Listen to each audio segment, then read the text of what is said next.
सैकड़ों साल पहले मानवता ने पृथ्वी के प्राकृतिक संसाधनों को समाप्त कर दिया, जिससे समाज अराजकता और युद्ध में डूब गया। दुनिया के सर्वश्रेष्ठ वैज्ञानिकों ने सभ्यता के बचे हुए हिस्से को बचाने का मिशन लिया और आनुवंशिक रूप से संशोधित ऑर्किड बनाई जो नए ऊर्जा स्रोत बन गए। हालांकि मनुष्य अभी भी अपने मतभेदों पर लड़ते हैं, इसलिए वैज्ञानिकों ने भी परिवर्तन किया। जब वे 16 वर्ष के हो जाते हैं तो हर व्यक्ति एक जीवन परिवर्तनकारी ऑपरेशन से गुजरता है जो उन्हें उनके सबसे परिपूर्ण स्व में बदल देता है। इन लोगों को सुंदरियों के रूप में जाना जाता है और चूंकि वे शहर में रहकर परिपूर्ण और खुश हैं, इसलिए संघर्ष से बचा जाता है। जो लोग अभी तक इस प्रक्रिया से नहीं गुजरे हैं उन्हें बदसूरत कहा जाता है और वे अग्लीविले के छात्रावासों में रहते हैं। टेली सुंदर बनने के लिए इंतजार नहीं कर सकती और प्रक्रिया के बाद वह कैसी दिखेगी ये देखने के लिए लगातार आईने पर एक ऐप का उपयोग करती है। उषा का सबसे अच्छा दोस्त पियरिस है और वे बचपन से ही एक दूसरे को नाक और भेंगा कहकर बुलाते हैं। कभी कभी वे कर्फ्यू के घंटों के दौरान पुल पर जाते हैं और शहर में पार्टी करने वाली सुंदरियों को देखने के लिए विशेष चश्मे का उपयोग करते हैं। टेली 3 महीने में 16 साल की हो जाएगी, लेकिन पियरिस उससे बड़ा है और कल उसका ऑपरेशन होने वाला है। उनके हाथों पर मिलते जुलते निशान हैं और वे वादा करते हैं कि जब वे सुंदर हो जाएंगे तो डॉक्टरों को उन्हें मिटाने नहीं देंगे। उस समय एक गश्ती ड्रोन उड़ता है, इसलिए वे अपने छात्रावासों में वापस भाग जाते हैं। अगले दिन असेंबली के दौरान टेली ने अन्य छात्रों को धुएं पर चर्चा करते हुए सुना। शहर के बाहर एक छिपी हुई जगह जिसका नेतृत्व डेविड नाम का कोई लड़का कर रहा था। ऐसा कहा जाता है कि बहुत से लोग शहर से भाग जाते हैं और वहां छिप जाते हैं, लेकिन अधिकांश छात्र इसे वास्तविक नहीं मानते। उस समय गवर्नर केबल का एक होलोग्राम दिखाई देता है और सुंदर और परिपूर्ण होने के महत्व पर भाषण देता है। फिर 16 साल की उम्र वाले सभी लोगों को बुलाया जाता है और टेली पियरिस को अलविदा कहती है और उसे 1 महीने में पुल पर मिलने के लिए कहती है। शाम को टेली शहर के ऊपर आतिशबाजी देखती है और उस दिन को याद करती है जब वह पियरिस से मिली थी। उसके माता पिता ने उसे छात्रावास में छोड़ा था और पियरिस उसके पीछे लाइन में था। उन्होंने उपनामों का आदान प्रदान किया और एक दूसरे से घुल मिल गए, इसलिए वे जल्दी ही सबसे अच्छे दोस्त बन गए। एक दिन टेली से टैबलेट लेते समय पियरिस ने गलती से अपना हाथ काट लिया, इसलिए उसे भी वही निशान रह गया, जबकि उन्होंने हमेशा दोस्त बने रहने का वादा किया था। दिन बीतते गए और टेली क्लास में जाने और खुद को आईने में देखने की अपनी दिनचर्या पर कायम रही। वह अक्सर अपनी इंटरफेस रिंग भी चेक करती है, लेकिन पियरिस का कोई संदेश नहीं आता। 1 महीने के बाद टेली अपनी रिंग का इस्तेमाल करके खिड़की को हैक कर लेती है और उसे पीछे छोड़ देती है क्योंकि उसमें ट्रैकर लगा होता है। वह पौधों के पीछे छिपकर इधर उधर भागती है, लेकिन जब पार्टी में जाने वाला कोई व्यक्ति मास्क गिराता है तो टेली उसे पकड़ लेती है और पहन लेती है। मास्क उसके शरीर पर एक होलोग्राम बनाता है, जिससे ऐसा लगता है कि उसने कोई फैंसी ड्रेस पहन रखी है। अब टेली पार्टी में जा सकती है और वह सजावट देखकर हैरान रह जाती है। आखिरकार उसे पियरिस मिल जाता है, जो बिल्कुल अलग दिखता है और उसे पहचान नहीं पाती। टेली अपना मास्क उतार देती है और पूछती है कि वह पुल पर क्यों नहीं गया, तो पियरिस बताता है कि अब चीजें अलग हैं और उसे नहीं पता कि वह अब उससे कैसे जुड़ सकता है। टेली को विश्वास नहीं होता कि वह क्या सुन रही है और जब वह देखती है कि उसका निशान गायब हो गया है तो उसे एहसास होता है कि वह वास्तव में कितना बदल गया है। उस पल सुरक्षा प्रणाली उसकी उपस्थिति का पता लगा लेती है और टेली को आने वाले गार्ड से भागना पड़ता है। वह एक बालकनी में फंस जाती है, इसलिए वह एक बंजी जैकेट चुराती है और कूद जाती है। वह काफी देर तक गिरती है, लेकिन जैकेट के कारण वह उछलती है और धीरे से पास में गिरती है। फिर टेली फिर से पुल के नीचे चढ़कर शहर से बाहर भाग जाती है। जब वह गलती से पानी में एक पत्थर मारती है तो एक ड्रोन उसे ढूंढ लेता है और उसे गिरफ्तार करने के लिए उसके करीब आता है। अचानक उसकी सहपाठी शे प्रकट होती है और टेली को अपने होवरबोर्ड पर चढ़ा देती है ताकि वे भागने के लिए उड़ सकें। ड्रोन उनका पीछा करने की कोशिश करता है, लेकिन शे एक तेज चालक है और जंगल में कई पागल मोड़ लेकर उसे भूल जाता है। मदद के लिए उसे धन्यवाद देने के लिए टेली रसोई में घुस जाती है और कुछ स्नैक्स चुरा लेती है। लड़कियां अपने अनुभवों और पीछे छूट जाने के बारे में बात करती हैं कि जब उनकी सभी सहेलियां पहले 16 साल की हो जाती हैं तो उन्हें कितना मुश्किल लगता है। उन्हें पता चलता है कि उनका जन्मदिन एक ही है और वे एक दोस्त के साथ सुंदर बनने के लिए उत्साहित हो जाती हैं। अगले दिन शे एक दूसरा होवरबोर्ड लेकर आती है और टेली को उसका इस्तेमाल करना सिखाने की कोशिश करती है, लेकिन वह तुरंत गिर जाती है। स्कूल में टेली कुछ लड़कियों को शे को एक किताब देते हुए देखकर चौंक जाती है क्योंकि वे अब मौजूद नहीं हैं। लड़कियां प्रकृति में जीवित रहने के पाठ के वर्णन से प्रभावित होती हैं और आश्चर्य करती हैं कि क्या धुआं सही है। टेली किताब उधार लेती है जबकि लड़कियां उसे कल रात के स्टंट के लिए कूल कहती हैं, जिससे वह नाराज हो जाती है क्योंकि इसका मतलब है कि शे ने सभी को बता दिया है। उसे डर है कि वे उसे ऑपरेशन से वंचित करके सजा दे सकते हैं, लेकिन शे उसे आश्वस्त करता है कि सिस्टम चाहता है कि हर कोई सुंदर हो। जैसे जैसे दिन बीतते हैं टेली किताब पढ़ती है, लेकिन वह अभी भी ऑपरेशन के बारे में सपने देखती रहती है। शे उसे होवरबोर्ड का उपयोग करना सिखाता रहता है और बदले में टेली अतिरिक्त भोजन पाने के लिए अपनी अंगूठी से हैकिंग करती रहती है। टेली ऐप पर शे को अपने सुंदर डिजाइन भी दिखाती है, लेकिन शे का कोई अकाउंट नहीं है। वास्तव में वह ऑपरेशन को लेकर बिल्कुल भी उत्साहित नहीं है। अंततः टेली अच्छी तरह से उड़ना सीख जाती है और लड़कियां मजे करने के लिए पागल राम पर अपने होवरबोर्ड का उपयोग करती हैं। जब टेली शे को किताब वापस देती है तो वह कहती है कि वह चाहती है कि वह उस सुंदर प्रकृति की यात्रा कर सके और शे का उल्लेख है कि ऑपरेशन न करवाना इतना बुरा नहीं होगा, लेकिन टेली को लगता है कि यह पागलपन की बात है। अचानक शे ने धुएं का उल्लेख किया और टेली को जंगल के किनारे ले गई। कुछ शाखाओं पर अपनी अंगूठियां छोड़ने के बाद वे नदी के ऊपर अपने होवरबोर्ड पर सवार होकर सीमा पार करते हैं। आखिरकार वे एक पुराने शहर के खंडहरों तक पहुंचते हैं और शे टेली को रोलर कोस्टर जैसी प्राचीन वस्तुओं के बारे में बताता है। इसके बाद शे टेली को एक परित्यक्त इमारत में ले जाती है और सच्चाई बताता है कि धुआं असली है और डेविड जल्द ही वहां पहुंचने वाला है। शे सर्जरी करवाने से मना कर देती है और आज रात ही वहां से चली जाएगी, इसलिए वह चाहती है कि टेली उसके साथ आए। हालांकि टेली ने उसे यह कहते हुए मना कर दिया कि वह आजाद नहीं होना चाहती, वह सुंदर दिखना चाहती है। परेशान शे उसे धुएं तक पहुंचने का निर्देश देती है ताकि अगर टेली कभी अपना मन बदल ले तो वह उसे गले लगा ले और दूसरी इमारत में डेविड की आग के संकेत का अनुसरण करते हुए अपने होवरबोर्ड पर जाने से पहले उसे गले लगा ले। अगले दिन टेली का जन्मदिन होता है, इसलिए वह सर्जरी के लिए क्लिनिक जाती है। हालांकि वे उसे छोड़कर सभी को बुलाते हैं। फिर एक गार्ड उसे डॉक्टर केबल के पास ले जाता है जो बताता है कि शे गायब है। टेली कहती है कि उसे कुछ नहीं पता, लेकिन केबल स्क्रीन पर उसके महत्वपूर्ण अंक देख सकता है जो दर्शाता है कि वह झूठ बोल रही है। केबल टेली को बताती है कि शे खतरे में है क्योंकि डेविड ने उसका दिमाग खराब किया है और वह लोगों को उनकी इच्छा के विरुद्ध रखने के लिए जाना जाता है। जब टेली जोर देती है कि उसे कुछ नहीं पता तो केबल उसे सर्जरी कराए बिना ही उसके छात्रावास में वापस भेज देता है। उस रात टेली को एक आवाज सुनाई देती है और खिड़की पर पिरी को देखकर वह हैरान हो जाती है। टेली बताती है कि क्या हुआ और पिरी सोचती है कि उसे केबल को वह सब बता देना चाहिए जो वह जानती है ताकि वे आखिरकार साथ रह सकें। अगले दिन टेली को फिर से केबल के पास ले जाया जाता है जो उसे बताता है कि डेविड शहर पर हमला करने के लिए एक हथियार विकसित कर रहा है, इसलिए उसे धुएं में घुसपैठ करने के लिए टेली की जरूरत है। टेली मदद करने के लिए सहमत हो जाती है और केबल वादा करती है कि अगर वह सफल होती है तो उसकी सर्जरी होगी। वह टेली को एक हार भी देती है जो उसकी आंखों में चमकता है, जिसे उसे हथियार का स्थान मिलने पर सक्रिय करना होगा। इसके बाद टेली शे के निर्देशों का पालन करती है और कुछ मील तक पुराने रोलर कोस्टर पर होवरबोर्ड की सवारी करती है। अंततः उसे एक गैप मिलता है और वह जंगल में गिर जाती है, लेकिन वह एक बल क्षेत्र द्वारा पकड़ी जाती है। वहां उसे परित्यक्त रेल की पटरियां मिलती हैं जिनका अनुसरण करके उसे धुआं ढूंढना होता है। अगले कुछ दिनों तक टेली जंगल में वैसे ही जीवित रहती है जैसा उसने किताब में पढ़ा था और प्रकृति की ऐसी प्रशंसा करती है जैसा उसने पहले कभी नहीं किया। उसे एक पहाड़ पर चढ़ने का मौका भी मिलता है। रेल की पटरियों के बीच में एक खाई है, इसलिए वह फिर से होवरबोर्ड पर चढ़ जाती है और एक बड़ी छलांग लगाती है जिससे बोर्ड बंद हो जाता है। टेली बहुत तेजी से गिरने लगती है, लेकिन जमीन पर गिरने से पहले होवरबोर्ड फिर से सक्रिय हो जाता है और वह खाई के दूसरी तरफ पहुंच जाती है। अब उसे निर्देशों के अनुसार फूलों के एक खेत में इंतजार करना होगा। इस बीच केबल पियरिस को अपने कार्यालय में लाता है और बताता है कि वह पिछली रात उसके छात्रावास में गया था क्योंकि उसने उससे ऐसा करने के लिए कहा था। पियरिस ने स्वीकार किया कि शहर में आकर उसे अच्छा लगा, जैसे कि वह फिर से स्पष्ट रूप से सोच सकता है। फिर केबल ने घोषणा की कि कुछ चुनिंदा लोगों को एक नई प्रक्रिया के लिए चुना गया है और पियरिस शरीर में वृद्धि पाने के लिए सर्जरी मशीन में प्रवेश करने के लिए सहमत हो गया। उस रात टेली धुएं के कारण खांसते हुए जागती है। उसे पता चलता है कि खेत में आग लगी हुई है और उसे नहीं पता कि क्या करना है, लेकिन अचानक एक रहस्यमय व्यक्ति उसे उठाकर ले जाता है। ये डेविड है जो टेली और उसकी चीजों को ट्रैकर के लिए स्कैन करना शुरू करता है। वह होवरबोर्ड के अंदर एक ट्रैकर पाता है और उसे हटा देता है, लेकिन उसका स्कैन हार पर प्रतिक्रिया नहीं करता है। उसी समय केबल के आदमियों को ट्रैकर हटाए जाने के बारे में अलर्ट मिलता है और वह लोगों को इलाके की तलाशी लेने के लिए भेजती है। सुबह में डेविड और टेली एक स्मोक आउटपोस्ट पर पहुंचते हैं जहां टेली अपनी दोस्त से फिर से मिलती है। शे उसे देखने के लिए बहुत उत्साहित है, लेकिन क्रॉय को संदेह है। समूह रात के लिए डेरा डालता है और शे हार के बारे में पूछती है तो टेली दिखावा करती है कि यह पियरिस की ओर से एक उपहार था। केबल ने जो कहा उसके बाद टेली को खुश देखकर टेली हैरान हो जाती है और अपनी चिंताएं व्यक्त करने की कोशिश करती है, जिससे शे को लगता है कि वह उसे वापस जाने के लिए मनाने आई है। एक बहस शुरू होती है और टेली स्मोक को एक मौका देने के लिए सहमत हो जाती है। अगले दिन टेली को पता चलता है कि धुआं तारे ऑर्किड को जलाने के लिए जानबूझकर आग लगाते हैं क्योंकि वे वास्तव में जहरीले होते हैं और जहां भी वे लगाए जाते हैं उसे नष्ट कर देते हैं। टेली उस पर विश्वास नहीं करती और कहती है कि ऑर्किड स्वच्छ ऊर्जा समाधान थे, लेकिन डेविड समझाता है कि यह एक सरकारी झूठ है और फूल ग्रह को बंजर भूमि में बदल रहे हैं।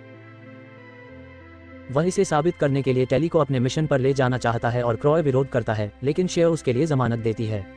समूह के पास एक पुराना हेलीकॉप्टर है जिसे उन्होंने सौर पैनलों के साथ ठीक किया है और वे एक उड़ान पर जाते हैं। अब टेली उस क्षेत्र को देख सकती है जहां ऑर्किड उगते थे, जो रेगिस्तान के अलावा कुछ नहीं है। एक फ्लेम थ्रोवर का उपयोग करके शेयर जितना संभव हो सके उतने ऑर्किड को जला देता है।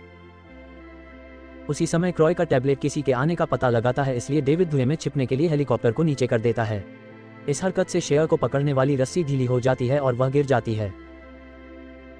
केबल के स्काउट उसे करीब भेजते हैं, इसलिए टेली वजन के लिए रस्सी के अंत में एक बैग बांधती है और नीचे जाने से पहले उसे फेंक देती है। हेलीकॉप्टर की उड़ान कम होने लगती है जबकि टेली आग की लपटों के बीच शे को खोजती है।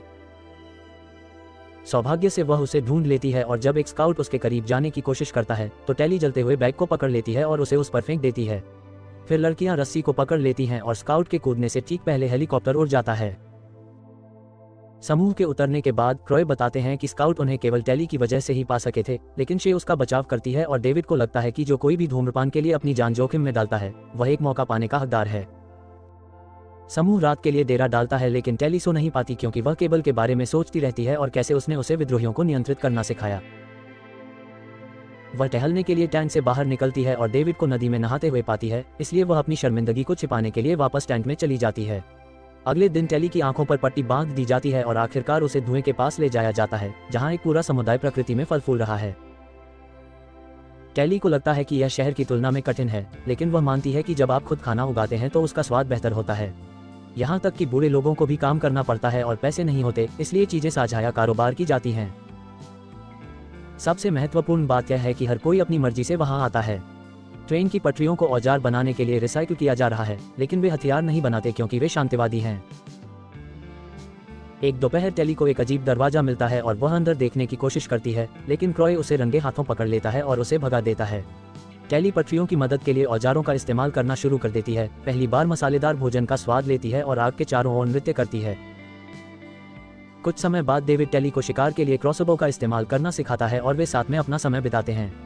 उसे कुछ प्रयास करने पड़ते हैं, लेकिन अंततः वह अभ्यास लक्ष्य पर पहुंच जाती है। वापस आते समय डेविड बताता है कि उसने शहर कभी नहीं देखा क्योंकि वह जंगल में पैदा हुआ था और अपने परिवार के साथ बड़ा हुआ था। टेली यह सुनकर चौंक जाती है क्योंकि वह अपने माता पिता को मुश्किल से जानती थी। फिर डेविड उसे दस्ताने की एक जोड़ी उपहार में देता है। उस समय एक स्मोक मेंबर ऑर्किड से जलते हुए घाव के साथ वापस आता है और कहता है कि स्काउट अभी भी आसपास हैं। वह ये भी बताती है कि वे स्काउट सामान्य से अधिक तेज और मजबूत थे। बाद में शे ने टेली को दस्ताने पहने हुए देखा और बताया कि यह एक बड़ी बात है। वहाँ वस्तुओं का अलग अलग मूल्य होता है और डेविड ने उन्हें बनाया है, इसलिए उन्हें टेली को देने का मतलब है कि वह उसे पसंद करता है। शे टेली से कहता है कि वह पहले ही अपनी पसंद बना ले और उनके साथ खेलना बंद कर दे। अगली बार जब टेली डेविड के साथ टहलने जाती है तो वह बताती है कि उसने शहर को नष्ट करने के लिए एक हथियार की अफवाह सुनी है, इसलिए डेविड उसे कैंप से दूर एक घर में ले जाता है। वहां उसकी मुलाकात डेविड के माता पिता ओज और मैडी से होती है, जो सभी पुस्तकों की रखवाली करते हैं। वे सरकार के लिए कॉस्मेटिक सर्जन हुआ करते थे और कुछ परीक्षणों से उन्हें संदेह हुआ, इसलिए उन्होंने जांच शुरू की। ये पता चला कि शारीरिक परिवर्तन सिर्फ इस तथ्य को छिपाने के लिए थे कि लोगों के मस्तिष्क में भी बदलाव हुए हैं। सुंदर बनने का मतलब है खुशी की झूठी भावना के तहत गूंगा और धीमा होना ताकि राज्य उन्हें आसानी से नियंत्रण में रख सके। ऑपरेशन ने कई लोगों की जान भी ली है, जिसे गुप्त रखा गया था। जब केबल को पता चला कि ओज और मैडी सच्चाई जानते हैं तो उसने उनकी सारी रिसर्च चुरा ली। डॉक्टरों की तरह राज्य के लिए काम करने वाले लोगों को वास्तव में एक इलाज दिया गया था ताकि वे काम करते समय स्पष्ट रूप से सोच सकें, इसलिए डेविड के माता पिता ने शहर से भागने और जंगल में सामान्य रूप से बूढ़े होने का विकल्प चुना। वे इलाज को फिर से बनाने का तरीका खोज रहे हैं, लेकिन उनके पास एक सिंथेटिक घटक नहीं है, इसलिए उनके पास केवल एक बेस सीरम है। ये तथाकथित हथियार है जो शहर को नष्ट कर सकता है। बैठक समाप्त होने के बाद टेली ने अपना हार आग में फेंक दिया और धुएं के साथ रहने का विकल्प चुना। वह डेविड को यह भी बताने की कोशिश करती है कि उसने बहुत बुरे काम किए हैं, लेकिन उसे परवाह नहीं है क्योंकि वह अब एक नई व्यक्ति है। फिर वे एक दूसरे को चूमते हैं। आग में हार में चिंगारी निकलती है। सुबह शहर के विमान धुएं के पास पहुंचते हैं और गोलीबारी शुरू कर देते हैं। हर कोई भागने लगता है और स्काउट उनका पीछा करते हैं, लेकिन जाल और लकड़ियों जैसे पहले से ही लगाए गए जाल में फंस जाते हैं। दुर्भाग्य से वे बहुत तेज और मजबूत हैं, इसलिए जाल उन्हें रोकने के लिए पर्याप्त नहीं है। जल्द ही वे अपने रास्ते में आने वाले हर विद्रोही को मार गिराते हैं और पकड़ लेते हैं, जिसमें शे भी शामिल है। टेली डेविड के साथ छिपने की जगह ढूंढ लेती है, जो मदद करने के लिए बाहर जाना चाहता है। हालांकि वह उसे रोक देती है क्योंकि वे उसके लिए बहुत मजबूत हैं। दोनों चुपके से उस जगह पहुंच जाते हैं जहां वे सभी कैदियों को इकट्ठा कर रहे होते हैं और टेली को यह पता चलने पर बहुत दुख होता है कि पियरिस एक स्काउट बन गया है।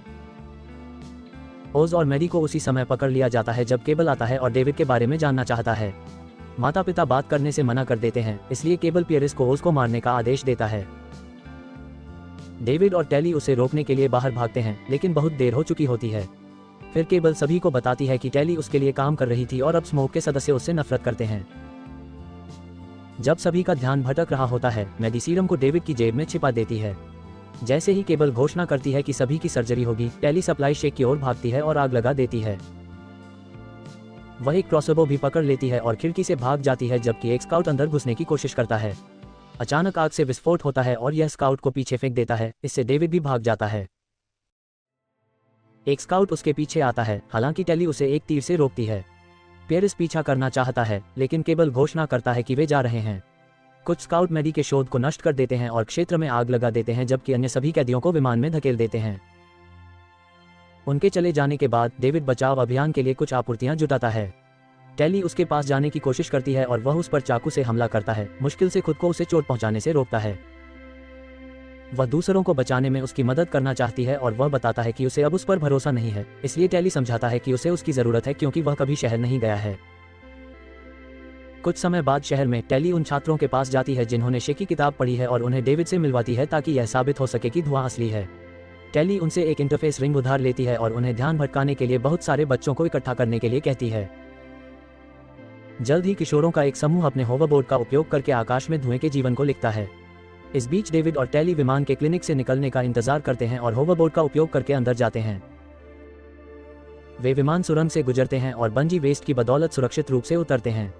वे सावधानी से छिपते हैं और टेली अंगूठी का उपयोग करके ताला तोड़ती है, लेकिन ये सिर्फ रसोई नहीं है और यह काम नहीं करता। अचानक एक सुंदर लड़की दरवाजा खोलती है और डेविड तुरंत उससे लड़ना शुरू कर देता है। वे कुछ वार करते हैं, इससे पहले कि डेविड उसे पकड़ लेता है और दीवार के सहारे उसे पकड़ लेता है, इसलिए टेली उसकी अंगूठी ले लेता है। फिर डेविड उसे गलियारे में फेंक देता है और टेली दरवाजा बंद कर देती है।